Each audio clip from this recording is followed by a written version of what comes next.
yes, it must be illegal.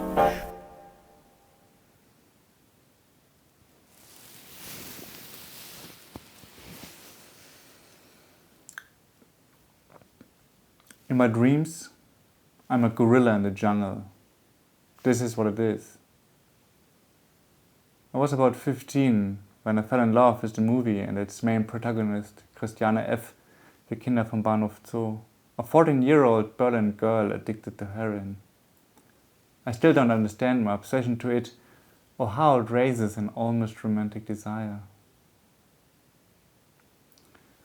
Once again, I had a notable experience in the U-Bahn when I sat next to two working men who were arguing whether the poor or the rich people were exploiting the working class. I felt sad listening, if for the conclusion they came to or the condition they were in, I don't know. One man sat bowed down, his hands folded and cramped between his knees. His voice was smoky and he slurred with his strong Berlin accent. I became mesmerized and didn't realize how much comfort the smell of beer and the deep voice of his incomprehensible tongue gave me until they left. I felt left alone, naked and a bit ashamed.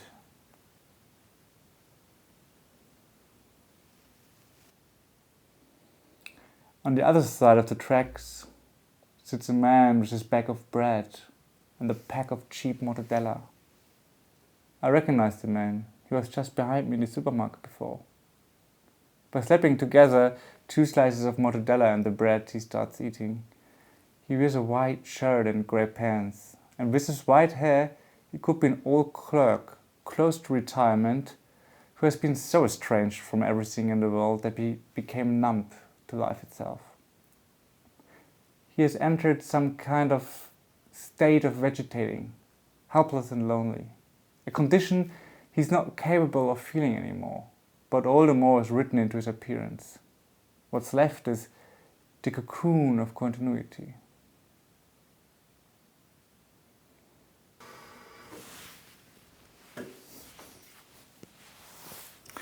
Someone plays the violin in the train, and the fear to blush overcomes me.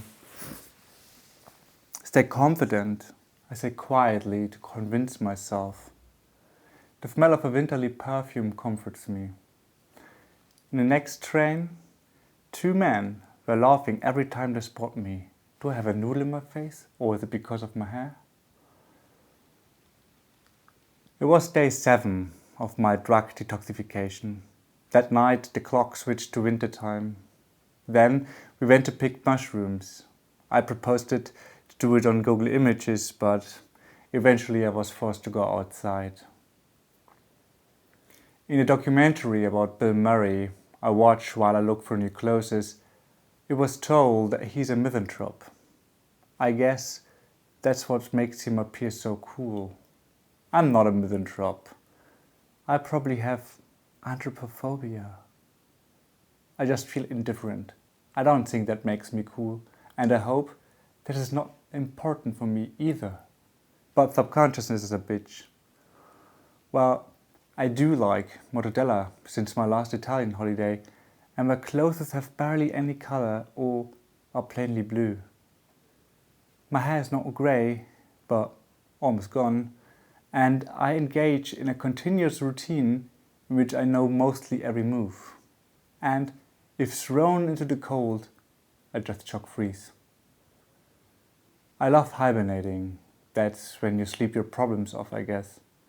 Indeed, they don't disappear, but my mind does. Sometimes that's all that matters to me. I've read that pop is the celebration of the moment, that pop is a feeling completely and singularly located in the present. Punk instead doesn't know any future. She plays the piano and I disrupt with sudden hits on random keys. I disguise as John Cage, but appear as a brainless beast. Mach dich doch selbst kaputt, bevor es jemand anders tut. The voice of Schleimkeim stutters in the same title track I played on YouTube while scrolling down the longly abandoned Tumblr to find nothing that could lift my boredom. I stumble upon a work of Jenny Holzer that starts with the line, "Ruin your fucking self before they do," which would be a proper translation of the Schleimkeim song if Holzer's quote wasn't somehow 12 years early. Sometimes I wake up at night giggling, but can't remember what's so funny. As soon as I fall back into sleep, I start laughing again. I've never said, "Why am I crying?" I feel sorry this isn't English. A blue truck tries to center a dog backwards. I wonder if customers were actually supposed to see this, but trapped in the comfort of staring, I look out of a window in a hidden hallway at IKEA, next to the toilets. It looks hard to maneuver a big truck backwards. Feels like a brain sneeze or the moment right before. A bit tingly. An announcement was made that was asking for a dog owner whose dog at the entrance was having an epileptic seizure.